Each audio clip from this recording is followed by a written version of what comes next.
welcome to the lobby, GameSpot's weekly hangout every Tuesday at 2 p.m. Pacific, right here on GameSpot.com. I'm your host, Danny Dwyer. Hello to you watching us live and to you watching us on GameSpot.com or YouTube in the future. We had a big old review go up this weekend, Mr. Peter Brown. You spent most of last week playing a 10 out of 10 from Metal Gear Solid 5, The Phantom Pain. You bet. Super excited about it?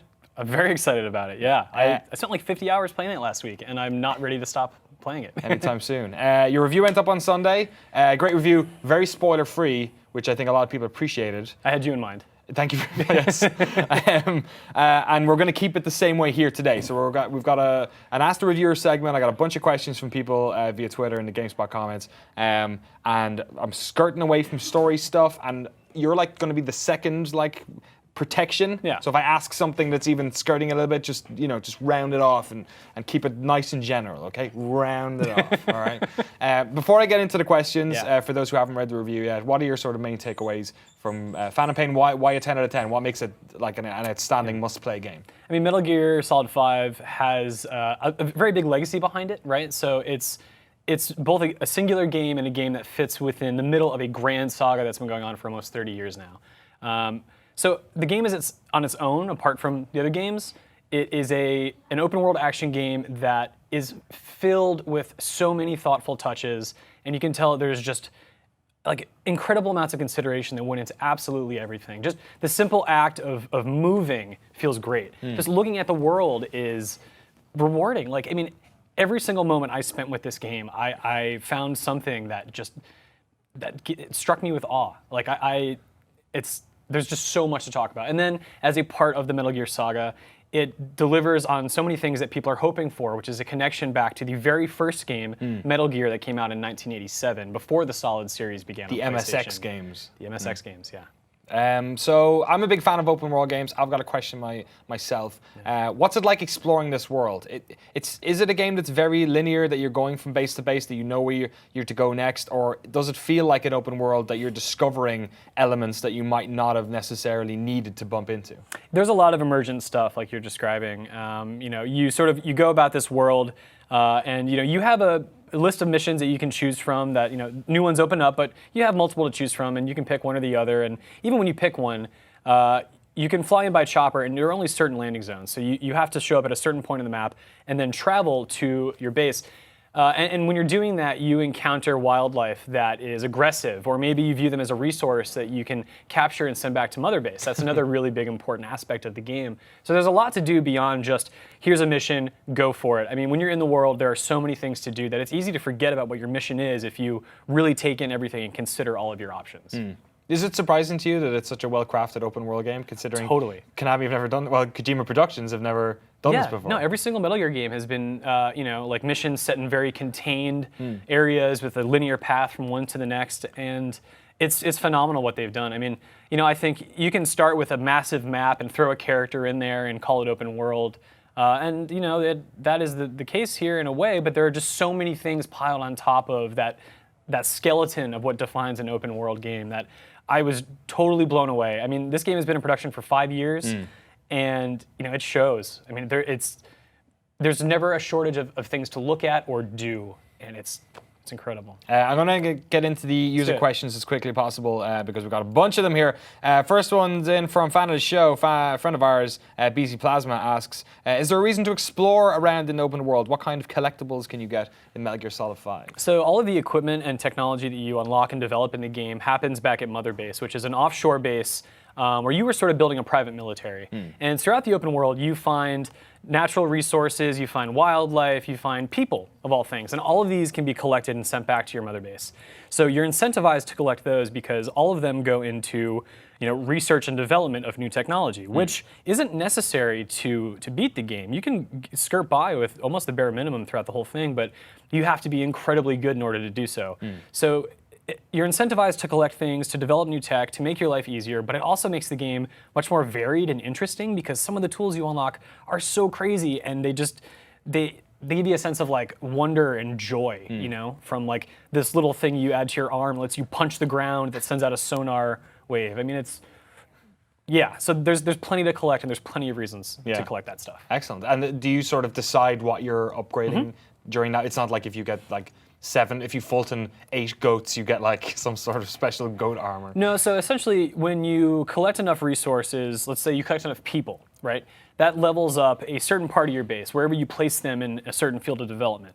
When you hit that level in that field, it then unlocks the ability to craft a thing. But then to actually craft it, you use the natural resources and the money that you earn by completing missions. It's weird. It actually kind of reminds me of XCOM, where you're like putting people in specific places, and then what you collect out on the field. Translate. That's pretty cool. John Kloss on Twitter asks, I've played all the Metal Gear Solid games except 4. Is there any important information from 1 that I should know heading in? So I guess the sort of wider question to that is, can you enjoy this game without having sort of an encyclopedic knowledge of those 4 games, or maybe the MSX ones? And if there was 1 or 2 games that you need to know more about, which ones would they be?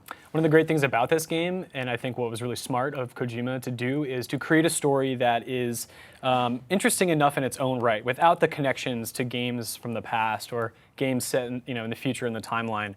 A large chunk of the story is dedicated to this specific thing that anybody can get into. I think the cinematography, the voice acting, and the writing are all so good. And like, yes, it's ridiculous. Like the things that happen in this game make no freaking sense.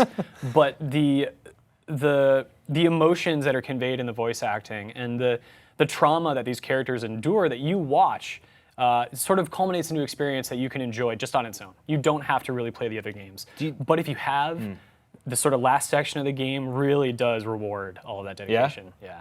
For a series that spent like, almost 3 decades long, did it feel like an incredible ending? Did you want to like immediately grab somebody else who'd play the game and like talk about it? Oh, absolutely. But I would say that I think a lot of people are expecting that this game will sort of answer very specific questions and tie things up in a really tidy box. But it answers a lot of questions, but at the same time, I mean, do we really want to know everything about these characters? I mean, so much fun about this series is speculating about their origins, their motivations, their relationships.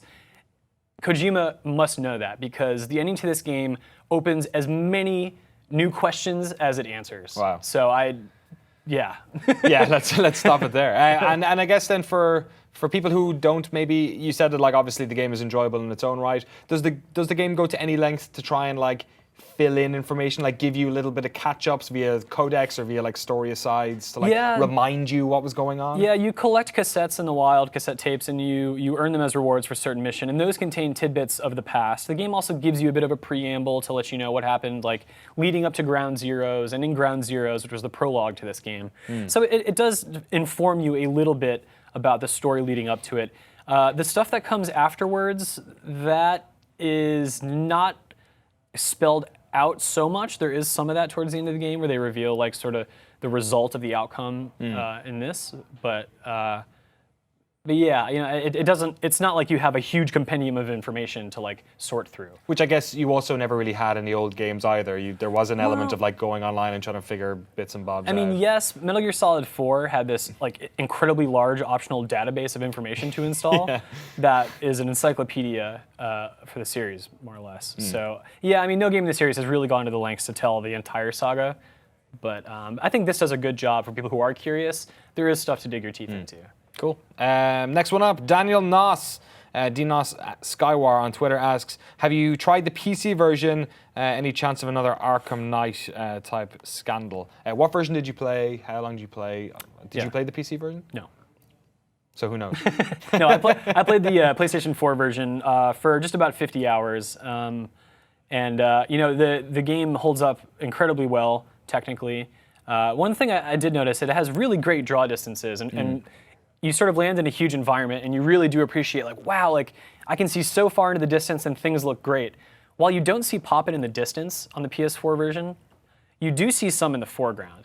But I think the fact that you have so much to gawk at that's larger and more impressive, that sort of distracts you from the little blade of grass like a foot ahead of you that maybe didn't pop up yet. Yeah. And I think it's a good trade-off. But speaking of the PC version, if you look at Ground Zeroes, that game is phenomenal on PC. It just looks, I mean, the console versions look wonderful anyway. The PC version is just amazing. And this is done in the same engine. It's, for all intents and purposes, the same, build of a game, in a way. Yeah. So I would expect the PC version to be great. I haven't tried it yet, but that's what I expect. Cool. Will you be trying it next week when it comes out? I know we're Yeah. at PAX on when the game comes out, or we're Not just getting me. back from it. Oh, you're not going? I'm not going to PAX. Just No. sticking around, playing more Metal Gear Solid?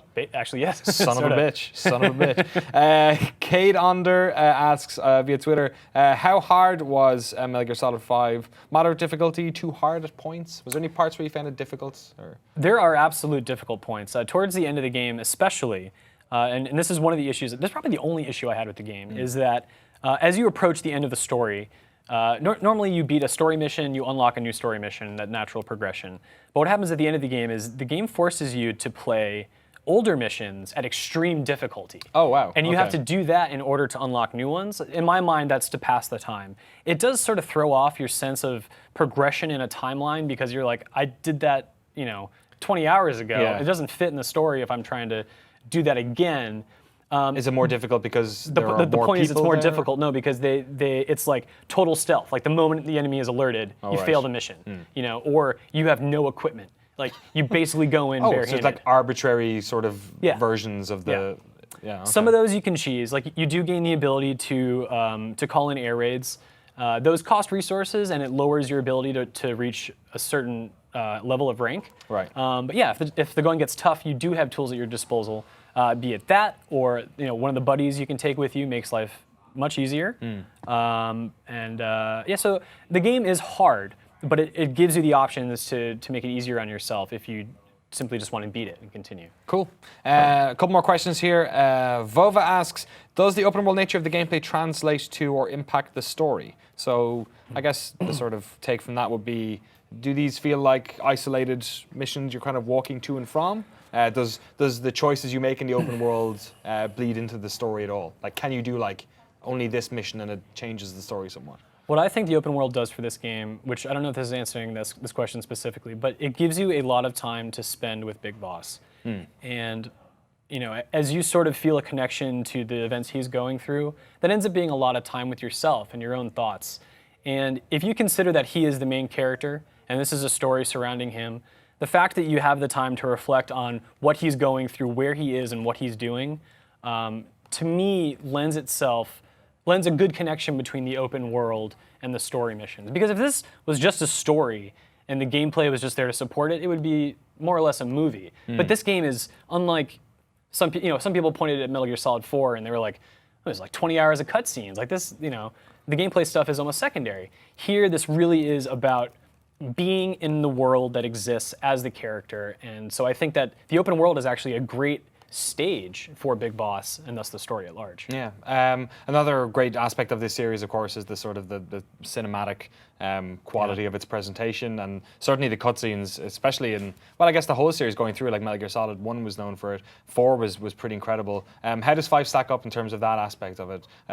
Are we looking at 15, 20-minute long cutscenes that could have been shorter, or does it feel like it's been well directed and edited?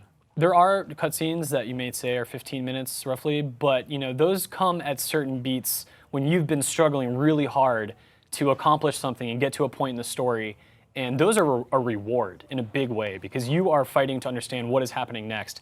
And considering the high quality of the framing composition, the voice acting, the lighting, I mean, even just down to the art style, like these cutscenes are great. And there are a bunch of them, but you spend the majority of your time playing this game rather than watching it. Cool. Last question, I think. Well, one or two more maybe.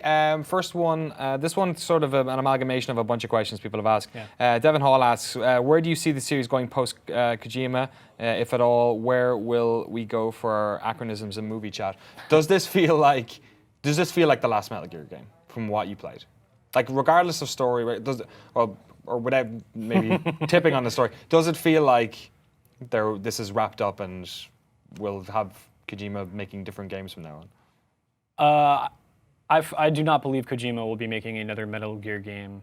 I don't see how that's going to happen, given the politics at Konami and given the place in the story, and honestly, the scope and scale of this game. It's the amount of work that's gone into this is immediately apparent, and it never fails to remind you of the fact that this is his opus. This is like an amazing body of work, and I don't think we'll ever see a game like this from Kojima in the Metal Gear universe ever again. Last question, no spoilers. Do you feel ashamed of your words and deeds? Of my words and deeds. Remember the tweet Kojima said about quiet? Oh. Without getting into it. Okay, there's justification in the story, but it wasn't necessary. Okay, all right, fair enough. Peter Brown, thank you so much for coming on. Metal Gear Solid 5, The Phantom Pain. Review up on GameSpot.com right now if you want to check it out. Go over there and let us know what you think in the comments below. But first of all, Peter Brown, I want to ask you about a little bit of sort of miscommunication that happened last week where Konami's PR decided to take their time clarifying something. Yeah. So telling me a little bit about the sort of the element of microtransactions that exists in the player versus player aspect of Metal Gear Solid 5. So I'm gonna lay this out by explaining that there are 2 multiplayer modes to the game. Okay. There's Metal Gear Online. That is coming in October. Yes. That is like 2 squads face each other and fight. And you haven't played any of that? Okay. The other multiplayer component that goes live on launch is called FOB, which stands for Forward Operating Base. In the game, you manage a base called Mother Base. Forward Operating Base is a secondary base that you use to, you add more soldiers to your crew there and they help you develop stuff. You can elect to go into a PvP mode where other players can invade your base and you can defend it against them. Likewise, you can invade other players' bases. And there's like a risk reward of different resources and stuff that come with that. So when I was playing the game, I was playing offline. When I got the ability to build an FOB, it said I had to spend MB coins to purchase the water to make a place for the base. It then said MB coins are a paid service. So to me that said, okay, this mode is locked behind a microtransaction. I reached out to Konami last week, days and days ago, and said, it looks as though I need to pay money to access FOB. Because presumably the MBs or whatever, that currency was supposed to be something in the game that you would also earn by playing. So no. Okay. There's so many layers of confusion in this. Okay, sorry. So I emailed Konami and said, what are the costs associated with FOB? How do I get it? Like, what are all the steps? Their response was, oh, we'll have more information for you next week. We don't have anything to share right now. They had that opportunity to tell me. I then put up a news story after playing the game saying, well, it looks like that in order to do FOB, you have to buy MB coins, which the game calls a paid service. Konami reached out to me and said, hey, that's not true. We've said that in the past. And I asked them yesterday morning again, well, then give me more information. I need to know how I unlock this without spending money. Oh, because I saw the screenshot as well from from where you were playing, and it says it like twice. Yeah. You need to buy these, and there's no other option. It contradicts what Konami had said in the past. Yeah. But the fact is, I had the final retail copy of the game, and that's what it was telling me. Ultimately, I ended up talking to someone else who was at the review event, who was a YouTube streamer, and they played a build of the game that was focused around multiplayer, and that was using an internal server by Konami. They play the mission that unlocks the ability to open up FOB. So I don't understand how this works, but because they were connected online, the game let them buy the initial forward operating base using in-game currency that they had been earning the whole time. So even though that's not a microtransaction connected to a server, they had to be connected to a server for it to enable them to do that. Oh, that is weird. It's backwards thinking. It doesn't make sense. Me being offline, I never got that option, so I never saw evidence of the fact that you get a forward operating base for free. This was all clarified last night. The first FOB that you can build using in-game currency. Every other base after that, you have to purchase using MB coins. I don't know how much they cost. Konami doesn't know yet, according to them. I don't know how many MB coins you're going to have to spend. They still don't know that either. Right. You can also use MB coins to speed up development of certain things. As you get to higher levels, bases like new platforms take like an hour to generate or something like that. So as accelerators like games like whatever, Farmville, or where they have times. Metal Gear Solid 5 is exactly like Farmville. Or Fallout Shelter. Great, there you have it. Stick it on the box. Outside of the confusion about, and the sort of the still confusion about exactly what the limits are on this that Konami still haven't kind of clarified, doesn't it kind of suck that this stuff is in Metal Gear Solid 5? Like, it seems almost complete. What this kind of looks like to me is that like Kojima made this game, and then this is the bit that Konami were in charge of, and decided to do this lame microtransaction aspect, which seems almost unnecessary. I'm of two minds when it comes to this issue. I mean, one, I don't appreciate microtransactions. I mean, who loves them in a full-price game? Nobody. But at the same time, this game specifically, like politics and grand stances aside, what I've played already, I am so satisfied with what I got out of Metal Gear. The FOB stuff being there and that you can participate in it for free sounds good to me. I played some of it. Granted, it was on one of the saves from Konami, which was like a really high-level build, so I wasn't attached to what I was losing or fighting for. And it was a fun mode, but it's not the sort of thing I personally want to sink a lot of time into. And I don't know that a lot of people who are going to really buy this game are going to be looking for that specifically either. I don't think it's great. I think, if it's in there, it shouldn't cost any money. I'm not personally bothered by it because I'm not going to invest a lot of time in it, I don't think. But hey, if you want to try it out, you can. And unfortunately, you're going to have to spend more money if you want to get deeper into that. And I can't apologize for anybody doing that. That's a shitty situation to be in. And I wish it wasn't the case. Yeah, and hopefully it won't be that much money, but I guess time will tell. Konami will let us know. Last question, do you believe, just in seeing what they've done with that we'll see some sort of microtransactions appear in the Metal Gear Online portion of the game coming later in the year? Yeah, why not? You think? Yeah, I don't see why. Yeah, if there's evidence to support that they're going to do it with a thing included with the game at launch, I'd be amazed if it wasn't also in Metal Gear Online. Surprise me, Konami. Surprise us. Yeah. Don't surprise us, actually, because all the times you've been surprising us over the past year with all this Kojima stuff is maybe a bit too much for our poor little hearts. Peter Brown, thank you so much for coming on. Yeah. Stick around. We got a bunch more stuff to talk about today on the lobby. Alexa Ray Korea, I think I saw it just wander in. That means we're going to talk about Until Dawn in a second. Mike Mahardy's somewhere in the house as well, who's going to come on and talk about Gears of War. But first of all, Dishonored came out. What year is this? 2012? What year is this? What year is this? Correct. Yep.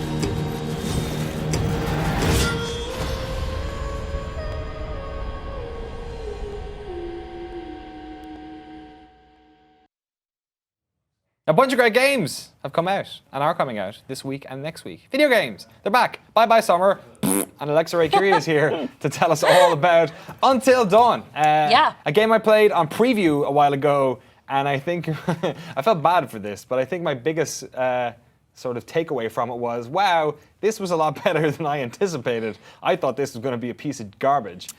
Turns out it's okay, and you gave it an 8 out of 10. I gave it an 8. I too went into Until Dawn expecting hot, flaming garbage, and had way more fun than I anticipated. It is summer's sleeper hit, and I'm actually really maybe I can understand it, but I'm kind of bummed out that Sony is not throwing the kind of marketing support behind it that they should. That game is great. Yeah, I'm a little bit surprised too. I wouldn't have been before I played it though, so maybe that's telling of why they're doing that. I've got a bunch of questions from folks via Twitter. But first of all, what are your sort of main takeaways from Until Dawn? What makes it fun? What makes it better than just another David Cage click the button when you're supposed to Click the button, more polygons, more motions. There are a lot of motions in Until Dawn. I am on the Telltale Games review train. I'm playing all of their games right now. I've been playing all their games. And they do this thing where they're like, all right, your narrative choices affect the story. But with Telltale Games, it's like, okay, you're going to make choices, but you're still going to arrive at the same narrative point. Until Dawn still has those narrative points that you have to hit and those beats that you have to hit. But in terms of how the story goes, you have complete control over when and how and who dies, at any time. So you can complete this game having everyone survive, and you can also, quote unquote, complete this game was having everyone die? Wait, so I have control over this at any time? So even in the beginning of the game, if I'm No. you know what, let's just get this over with. No. I mean, like, so there are, throughout the story, like, there are different opportunities for each character to die. There's one segment with one character where she could die in any number of, I think it's like 4 ways over like a 20-minute period. Oh, really? Depending, if you miss like one quick time event, I know, it's great. It's so gory. But he might still be okay. Yeah, this isn't a spoiler because this may. Oh God. Oh, that's awful. Those he was a two robot the whole it's those time. 2 little intestines hanging Yeah, out. we're just clinging on for dear life. Clinging on for dear life. Because you can complete the game with having that dude survive if you want. You can make them all survive. You can make them all die. I won't tell you how. That's how you to find out. But Press X to die. Press X to die. Press But X to calm down, deer. It's The fuck? yeah, no, the deer are a big thing. There's this Okay. big. It's a spoiler if I mention it, but it's like Don't- an yeah, old don't. yeah Okay. crap Okay. deer. Anyway, Well, I want to ask you a question, right? When I was playing I played maybe the first 3 hours in this preview. It felt like up until then maybe there wasn't that much in terms of people dying. Is it after that stage that all the like craziness starts to happen? so you get about an hour and a half into the game and the carnage starts. Okay. But there's sort of like the game sort of takes its time to introduce the characters, tell you what kind of the characteristics they have, and what their relationship is like with the other characters. And as you go through the game, in addition to dying, you can improve or destroy their relationship with other characters. They have like an affinity meter. But and that affinity meter actually matters. There's I'll give one example of how crazy and how deep this narrative web is, but there's an instance where you can choose to either have yourself harmed or another character of the female persuasion harmed who may or may not have a crush on you. And if you choose to harm yourself, later in the game, she actually, the way that she talks to you is very different. She'll be Okay. like, yeah, you know, thank you for saving my life, thank you for whatever. And there's an instance where later down the line, you're being chased toward the house by this by a thing. And she will actually appear and open the door for you and pull you to safety. Oh, wow, okay. If you do not choose to save her, she doesn't quite know that you didn't choose to save her in one instance. Right. And she says, thank you for saving me, thank you for saving me. But if you didn't choose her, the character that you're playing as will actually be like, instead of being like, yeah, no, man, I had to save you, he'll just be like, yeah. Yeah, because he didn't pick to save her and she's alive. Wow, okay. So in the second instance, if you also don't choose to save her, you're in the same instance running towards the house, thing chasing you, she'll stand in front of the door and just watch you get mutilated. Oh, wow, Jesus. It's and she'll, like, the way she talks to you is different, the way she behaves with you is different. Like all of those little choices do ripple out, and they can cost you or the character a life. Cool. It's very deep. Got a bunch of questions I want to get into. Basil Frank at Red Tie Guy frankly asks, how much replay value is there? Would you really want to play it again once it's been completed? I've replayed it 4 times Have all the you? way through. Here's the Yep. when I played the little segment that I did, I went back immediately and did it again. Half out of like, you know, oh, I should see what this also looks like. But I actually it was like 11 at night, and I went, oh fuck, I actually want to get into this and like play it again. Peter, are you interested in playing Until Dawn again? Are you a fan of like David Cage type games? No, I'm not, but this game is sort of intriguing because I do like horror stuff, and everyone is just raving about this, so I'm kind of like, okay, I guess I really should play this. But I'm busy as hell, man. You got Metal Gear Solid to play. You could have completed it 10 times in all the time you played Metal More Gear than that, Solid. probably. more for than Metal that. Gear. My God. Next question comes in from Matas Mucka at, it's my favorite part of the show. It's just Saying shit. Matis Mocha? And Matas just Mucka. saying people's Twitter names. At Matush SVK, does butterfly effect really matter? And do the choices you make, are they important in the future, or is it more like Telltale games? Well, you already answered that question, so I guess I will answer that again. Read my review. The antagonist in this game. Antagonists. What? Okay.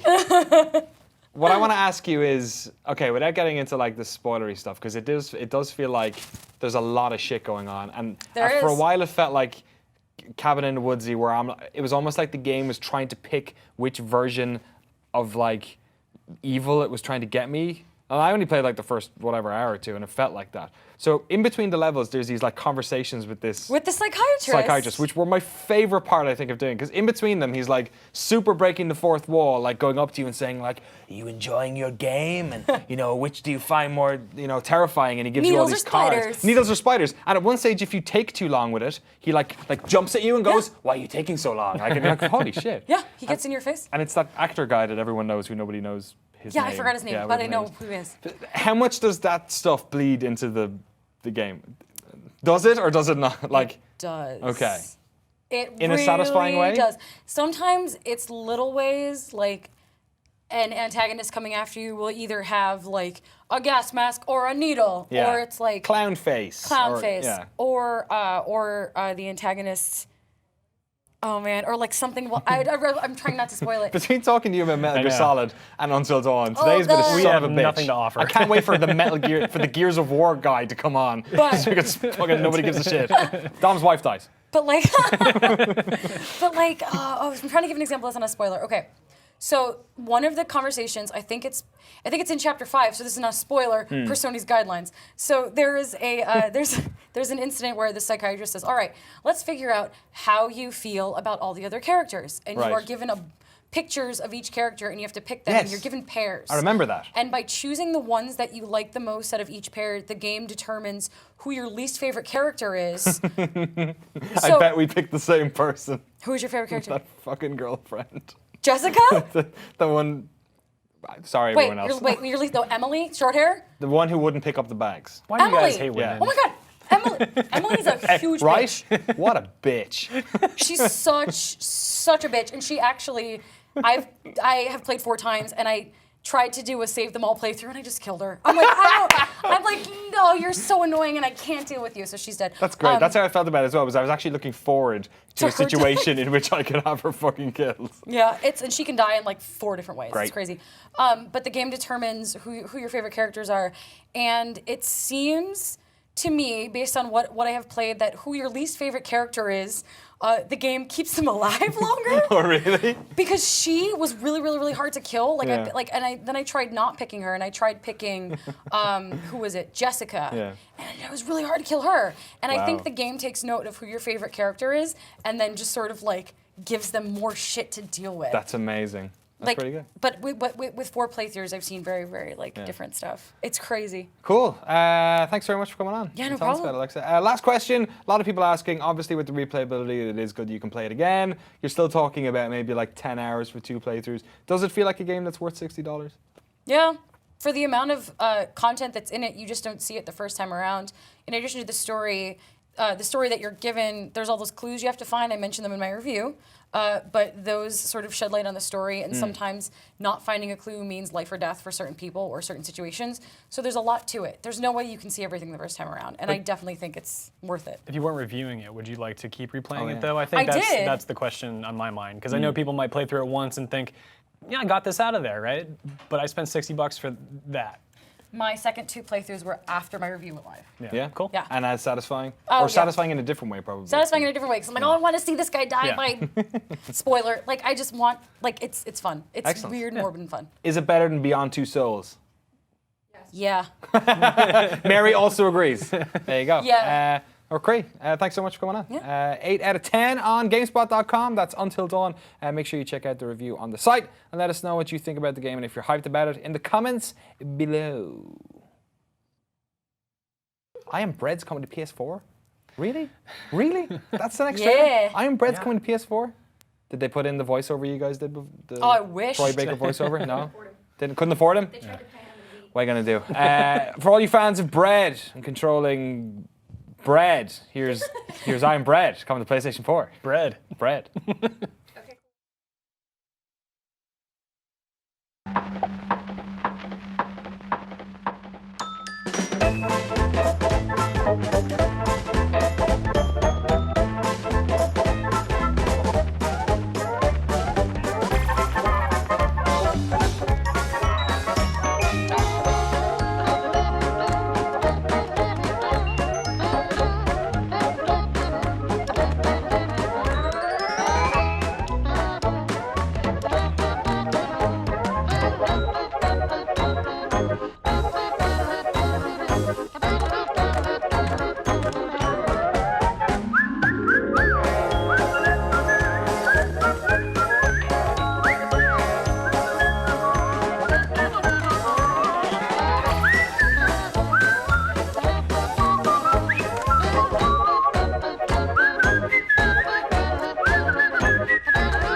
I was just thinking about Dishonored Definitive Edition.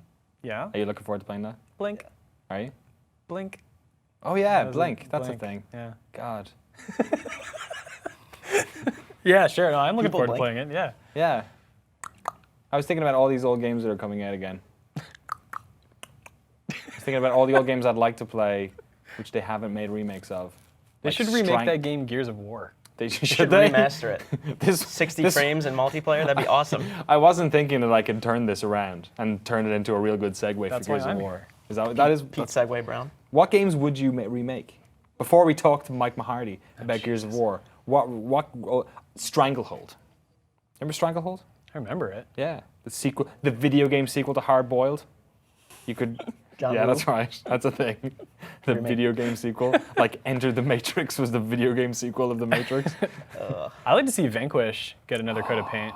That's That game true. looked beautiful anyway, but man, Yeah. get that frame rate higher, throw some more effects in there. Crotch slides never look better. I can do it on the table if you want. Well, none of This is those a games are kid-friendly coming show. out. Yeah, we're not gonna do that. Mike Mahardy's here. Hey, How you doing? good. I'm pretty sunburned. Fucking amen, brother. Look at that. Well, Mahardy and my O'Dwyer's. arms, yeah. The Irish repping that pink lobsterness. I'm also Irish. Peter Brown? Were you outside though? You guess. were playing My Metal Gear Solid mom's the whole name is weekend. Margaret Jean Lestrange. Oh, Jesus. That's the most Irish thing I've ever My heard in my nephew's life. name is Seamus Leroy Tracy. Whoa. You just topped Holy it. shit. That's if I was cosplaying as an Irish person, then that's the name I go for. yeah. Anyway. Mike Mahardy, you're here to tell us about Gears of More. Yeah. Ultimate Edition. So the final Remastered. Gears of War game by the Merriam-Webster dictionary. It's out, the remake of Gears of War 1. How did you enjoy it, young man? I thought it was a good remake. I think it looks awesome, obviously. The cutscenes are all redone. They even added a few things. You get content that was on PC that was never on console before. Yeah. Pretty cool. The content boss that fight. wasn't good enough to make it to the console. Yeah, we never got it before. I never played the game on PC, so it was pretty great to, I mean, I know what happens, but it was great to play it. You get, it's pretty much inserted into Act 5. Yeah. So it still ends when you're fighting Rom on the train. That's a great boss fight we all know and love. Yeah. Jesus, that was Especially on like insane difficulty. I beat all those games on insane. wow. Co-op sometimes. How old are you when Gears of War 1 came out? Gears of War 1, I was a freshman in high school, 15 years old. Oh, shit. So that was my prime. Wow, your prime? Now I'm way too It's old, all I guess. downhill from freshman year. It's all downhill. Now I'm just an elderly 23-year-old. So it obviously has a new coat of paint. Looks better, the 60 frames a second in multiplayer and all that. Mechanically, does it still feel like Gears of War 1? Because that game Yeah. came out, like, it feels like an entire era of video games has passed since Gears 1 came Sure. out, because everyone basically took what they did and then iterated on it. So Yeah. does it still feel okay to play? Yeah, Gears of War kind of like marked the pinnacle of third-person shooting, like cover-based as far as that goes. And then like you have so many people that came after that, but it feels better. And I played 360 recently, the older version. Yeah. And especially in multiplayer, having 60 frames per second is awesome. I mean, just swiveling to aim at someone, just moving around. The camera itself it's not as gritty as it was. And the campaign still feels the same, and it still feels great. It's crazy that it's 9 years after, and it Yeah. still feels like it's one of the better third-person Yeah, shooters out there. does it control like the first game? Because one of the things that I remember playing, I played a bit of this in Germany, was that I wasn't sure if it felt actually like the first game was, or if it's like Gears of War 3, but movement, but in Gears of War 1. Still like the same scheme, but it feels better, definitely. It feels closer to 2 and 3, both of which I think are better games than the first game. It also, there are subtle tweaks to the controls and whatnot. You can't do the down crawl in multiplayer. So if you get down in multiplayer, you can't Right. move. Okay. So in like the later games, you can kind of get behind cover. Wow, I didn't realize that was added. I forgot about that. Yeah, I think it was in 2 and 3, maybe just 3. But yeah, multiplayer is still great. There's not much to say about it. It's just 60 frames. They added boxes this map. It's this really small map. It's just pretty much Nasher shotguns Right. left and right, which is one thing about this game's multiplayer that I didn't remember. It really falls back on those shotgun fights a lot more than 2 from and behind. 3. That was yeah. like, yeah. And in order to be good, you kind of have to master not really holding L to aim with a shotgun, or Yeah. if you're going to, just really quick, like quick scope almost. And is that still happening even early in? Because one of the things about Gears and online was that the first 2 weeks were always kind of a gimme. It wasn't so bad, and then Yeah. after like end of week 2, start of week 3, everyone was just like doing a roll and shotgun move, and everyone was like amazing at it. Is it difficult, or is it sort of an even playing field at the moment? Well, there are those people that really know how to snap between cover, because the good players will they call it bouncing, I think, and they'll just pretty much use the cover mechanic to move instead of just actually walking or dodging. Yeah, totally. So there'll be people like sweeping between cover and then shooting during that. Right. So it's crazy, and then you see people pulling off like double kills doing that, and I'm not that good. I used to play a lot, but there are definitely top tier players already for sure. I'm not one of them, but try my best. It's a tough game to review. Peter, you're reviews editor for videogames.com. When you're tackling a game like this, like how important do you think it is that these games are kind of they fit what they were before? Like they're just like, I guess, good like remakes of the game as we know and love, or how important is that they're like adding new features or like catching up with the times in terms of graphics? The great thing about reviews is that they're subjective, right? So I think that's up to their person reviewing the game to make that call. It's a game like Gears of War, like you've said a few times, like when it came out, it was innovative. The things it did were interesting, and games have evolved a lot off of that base model for cover-based shooting, and so now those things that used to shine so bright are a little bit duller. And it's okay to say that. Like, if perception changes, that's the way it should be viewed. But again, if somebody really loves that stuff and they don't really care about other games that have come since, like if it doesn't replace their love for this one, then that's good for them. I think ultimately it's important that a game that's released and reviewed is reviewed by the person reviewing it the way they see it. There's no right answer here. I find it telling that, I guess, of the sort of overall value proposition, because I'm a big Gears of War fan. I love all the game. Well, apart from Judgment, that was a bit of a train wreck, and nobody gives a shit about Baird. But I've already mispronounced somebody's name a lot in a video this week. I don't want to do it again. Baird's Tale 4, I think, Kickstarter just Yeah, pretty successful. yeah, exactly. Even so, I'm not really that excited about playing this. Like, how much do you think the fact that they've done the 60 frames a second to multiplayer, and how much the fact that they're adding all this like free stuff, like if you buy this game before December 31st, you play it before December 31st. Oh, if you play it, right? So even if you get your buddy's That's how they disc, worded it. So I don't know Okay. if you could play it and not necessarily own it yourself. But if you have, Right. you basically get the backwards compatibility unlocked on Xbox Live whenever that stuff goes properly live out of beta for all the games, Gears of War 1 the whole way through Judgment. Hold on, I want to be clear here. Are you saying it unlocks the ability to play those games, or you unlock those games? You unlock those games. Okay, Yeah. because that's very different than what you said. Yeah. they'll be available. You only get the chance to play it. Yeah. Now, how important do you think that is to the overall value proposition for the package? I think if you're a Gears of War fan, this is a great way to get back into it before Coalition releases 4, especially because going back to Gears of War 1, one of the positive things about the campaign that I found, it was much more intimate and personal. The characters are pretty, they're kind of static. There's a few times, like later on, you had mentioned earlier, Dom has to shoot his wife in the head in Gears of War 2. And Sure then, does. Yeah, and then 3 comes along, and I think they made more of a consolidated effort to actually characterize these people instead of making them vehicles for the action. Even Anya's in it. Yeah, Anya plays a big part. Anya! And I think that it's a good segue for the Coalition. I know they went back to it to try to figure out what makes a Gears game, what can we do well for 4 with this. And I know that Gears of War 4, one of the big things they're touting is they want to make it more horror-driven and more intimate and personal. The E3 demo they showed, it was kind of really dark. I mean, all the Gears games are dark, but It was so comparatively dark. It was the darkest demo I've ever seen in my goddamn life. Yeah. It's like, what is going on? Yeah, and there was that monster chasing him on the rooftops. And I know that Rod Ferguson was always saying that this is like his team's training camp for Gears of War 4. Right, yeah. And also, the value of it, it's $40 just for a remaster. That alone, I think, is good value, because if you're a Gears fan, it's worth going back to. I'm a big Gears fan as well. But to get 2, 3, and Judgment, I actually kind of like Judgment. I like the arcade, the kind of twist they put on it. 2 and 3, I think 3 is my favorite campaign-wise. I won't defend myself. Judgment Day. Yeah. But, and then there's a flip side of returning to a game that's 9 years old, as Yeah. I found.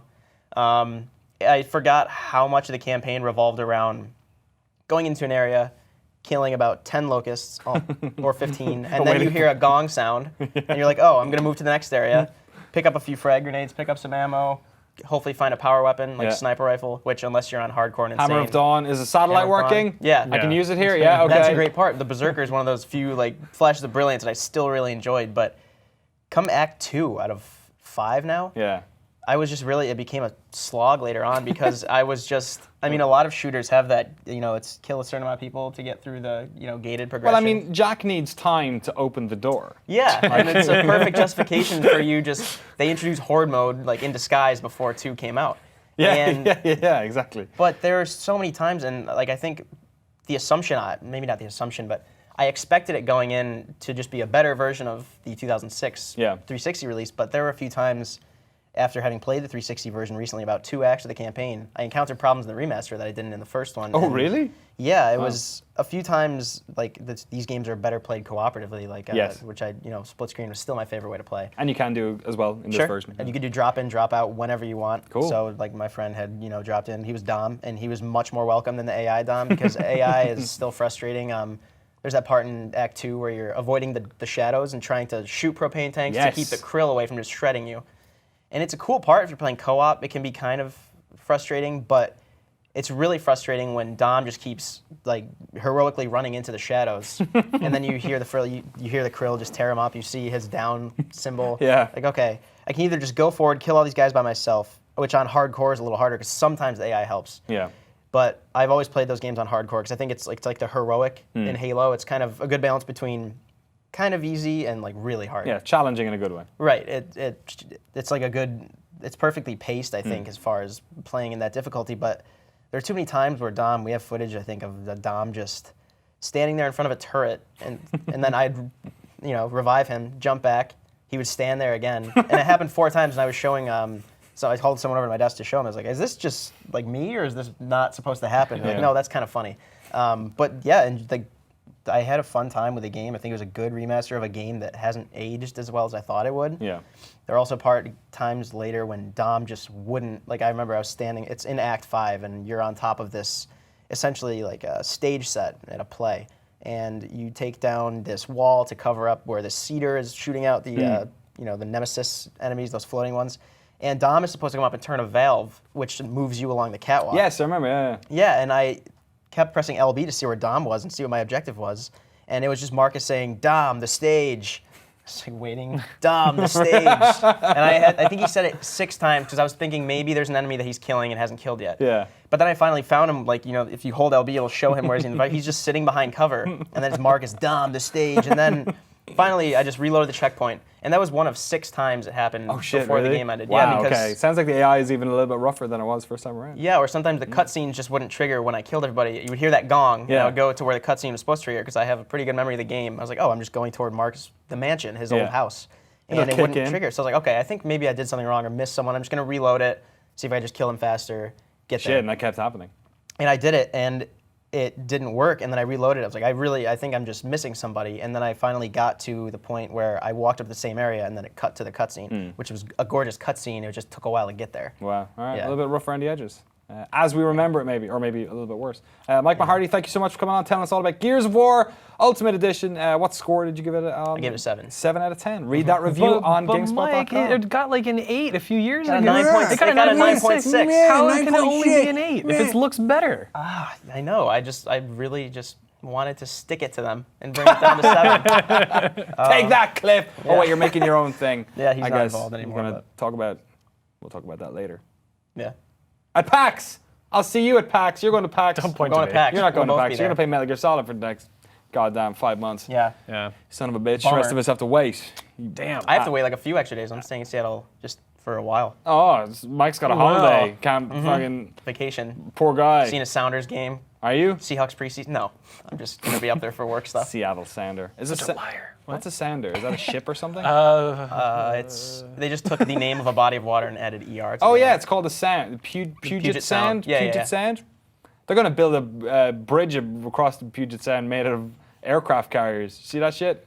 That's It's just the like dumbest Rivet thing I've ever City. heard. Yeah, it is. This is Fallout. That is. That's some fucking Rage shit. That's like something id Software would come up with. Yeah. Except they wouldn't put water in their game because it would have taken too many mega textures. That's the lobby for this week. Thanks so much, Peter Brown, for hanging out. Let us know what you think of the show in the comment box below, and we'll be back next week with more. Actually, wait a second. We're going to be back next week with a pre-recorded episode because we're recording one at PAX. So if you're at Seattle, you don't even need a PAX pass, actually. You can just come to this weird-ass comedy club. Does anyone know the name of the comedy club? I'll take that silence as no. Follow the GameSpot Twitter account and they'll be talking about it. We've got this place rented out for the Friday Giant Bomb will be taking over. It's Saturday, it's all us. A bunch of cool stuff going on. We'll have the lobby recorded there and then we're going to broadcast it next week as well. So that'll be a pre-recorded show. So sorry if the news is a little bit late. But yeah, tune in then. And thanks to everyone in the production staff in the back. Mary Kish, Josh Shaw, Eric Tay, Dan Mahoric. Anyone else? Not really. See you next week. Bye.